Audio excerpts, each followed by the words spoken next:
I've been having dreams lately that merit mentioning. They aren't nightmares, but they leave me shaken when I wake up.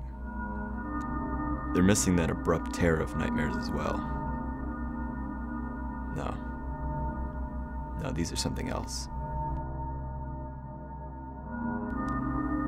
I keep finding myself in this town. It has a familiarity that scares me. Sometimes it's just drenched in fog, the kind where you can't see but 5 feet in front of you.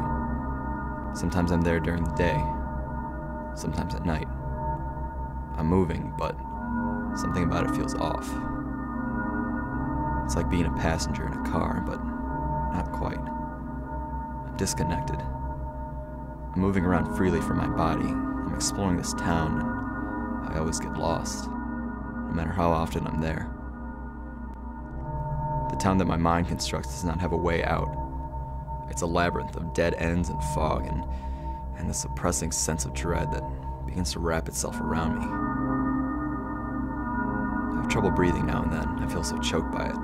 That place, it doesn't want me to leave. It doesn't want me to wake up. It wants me there. You always know you can awake from a dream, but sometimes I don't feel like that's gonna happen. There's this one place. I see it every time.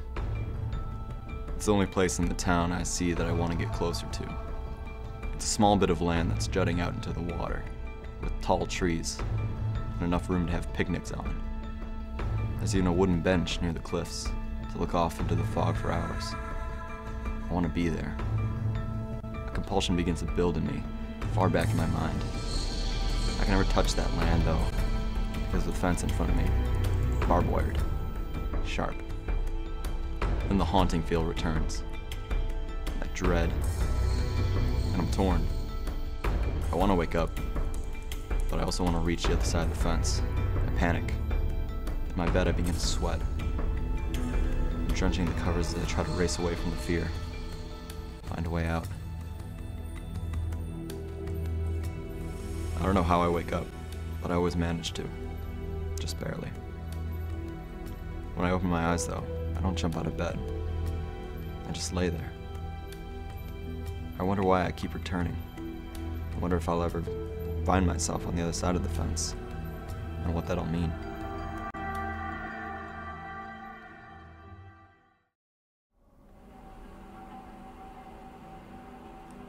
It's not that. You're not understanding me. I can sleep. That's what the problem is. The sleeping. I'm not taking pills, Allison. This isn't something you get over the counter. I'm not doing that either.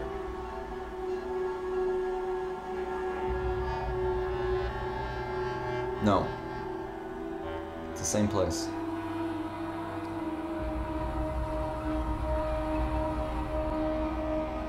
I know because I haven't been there before in my life. It doesn't exist.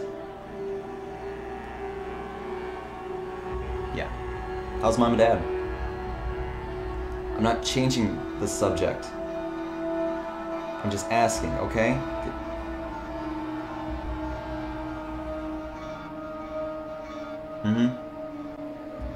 Yeah.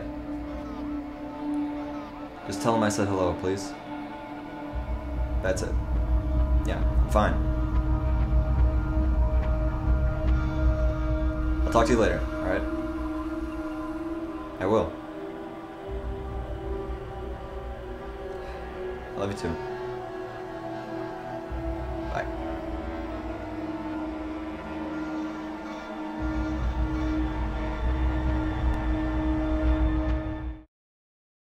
It wasn't so much a wondering whether I was going to wake up anymore. It was beginning to feel like inevitability.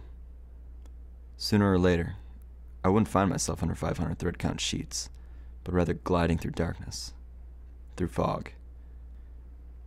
I became aware that once escape was impossible, that the dread would have to collapse on me at some point. There's nothing stopping from trying to get on the other side of the fence. So I fell asleep again.